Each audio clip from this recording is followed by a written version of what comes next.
there was a lot of things that I had to like work through in my head from all of those years and all those like things that had bubbled up. And one of the things was like, you need to rest. And I was like, girl, I'm good. I'm fine. She's like, no, you need to rest. So when you can't don't. And you need to think about, like, she always talked about like how you're in and out of the room. And so I try to be in all the rooms all the time. And she was like, in this moment, you be in the room, but how can you go out into the hallway and not be in that room? In your mind, how you think about the different rooms you're in, the different spaces. And so it took that,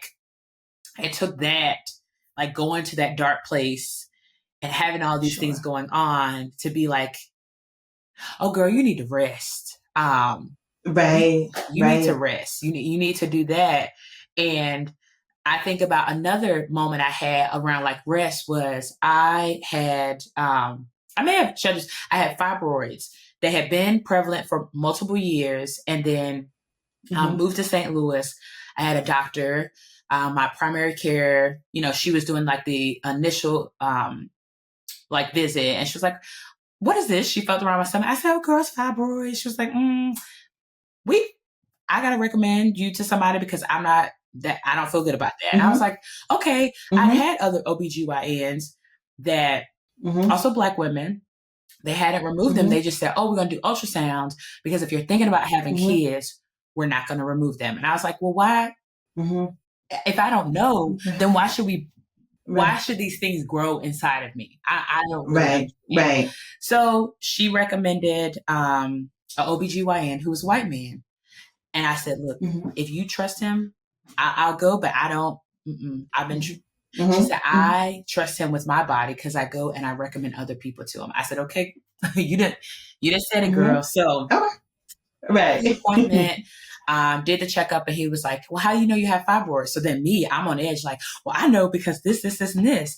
He was like, let's just do the ultrasound. He did the ultrasound and he said, I could do this for the next hour and I still wouldn't see all the fibroids that you have. So we need to get surgery on the books. That was October.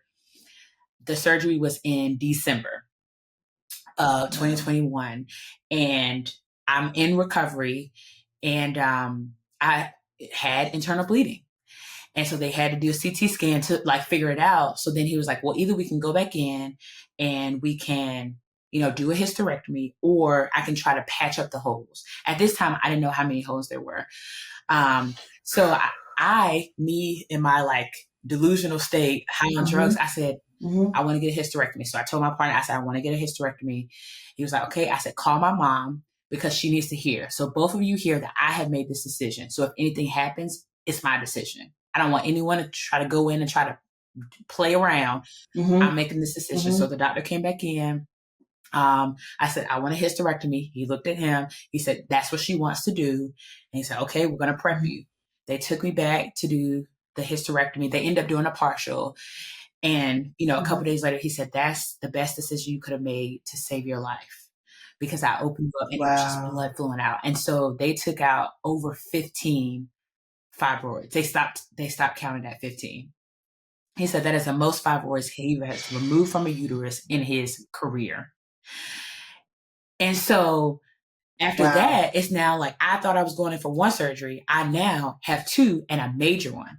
And it was a partial hysterectomy, just so I still have my ovaries not going to menopause, but it's like two major surgeries. And the second one is such a big one that I'm now like, I got all my honeypot stuff. I was prepared, all of that. Now I'm like grieving this loss of not even like, yes, there's still like surrogate. There's all these possibilities that I'm thankful in the world, but now I'm grieving this loss that I didn't even have the option. I did, but I made the decision because it was laid on my heart to save my life. And so I think in that recovery, it was a lot of crying. It was a lot of rest. Of course. It was a lot of like, can I do this thing? I was prepared for this, and I'm processing something else. And I told the story on Baddies With Business on social media. And so Randy, my partner, was like, Malliron, are you prepared for this? And I was like, I don't know. And I appreciate him being like, is this something you want to do? And I was like, okay. I think so. So I had scheduled it. I put it out there, forgot that I did it, woke up the next morning, ping, ping, ping, ping, ping, ping.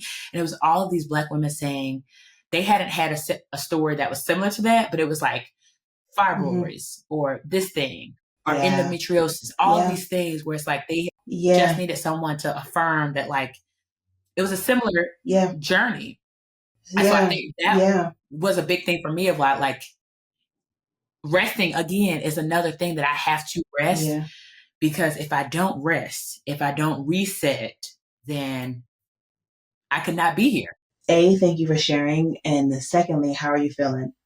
Like as you talk about these things? Are you okay? I feel better because I'm in a space of like using my journey as like my testimony. So I think there are moments where I'm like, whew.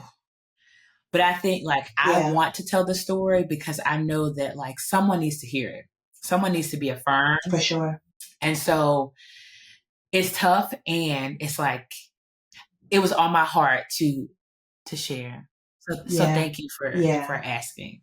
I appreciate you. And I appreciate you for sharing. My question regarding the hysterectomy, prior to when you were planning things, like let's say like a year or two before, did you plan on having children, like carrying children one day? Did you envision becoming pregnant and all those things? It was always like, I'm not sure because again, my family is bigger, had a lot of nieces and nephews, some older, some younger. And so I think there's always been kids around. And so I would joke, like before Rich Auntie was a thing, I was like, I'm just going to be that auntie that has like a cute dog in my Jeep. Because I also was like, I never thought that I would meet like the man that I have in my life now is incredible. And I never thought that I would meet him and find someone that adores me the way that he does. And so I think it wasn't until that moment where I'm like, oh, I can see a family. I can see these things. But until then I was like, no, I'm good, love. I done changed some diapers. Right. I'm an auntie. Let me just fill the kids with sugar and send them home. And so I had started to oh, maybe that's a possibility. And he has two precious kids. And so now, we started, it's like, it's not just his kids, it's like our kids. And I'm like now being that bonus mom kind of coming into their life. And so I think for me, it was like, I had danced around with it. But then when I met him and he had two, I was like, oh, well, now I get those two, Thank you for listening to this episode of Be Well Sis. If you'd like to get in touch with us, there's a link in the show notes. Be Well Sis is hosted by me, Dr. Cassandra Dunbar, and produced by Edit Audio. Don't forget to hit follow so you never miss an episode. Until next time, be well, sis.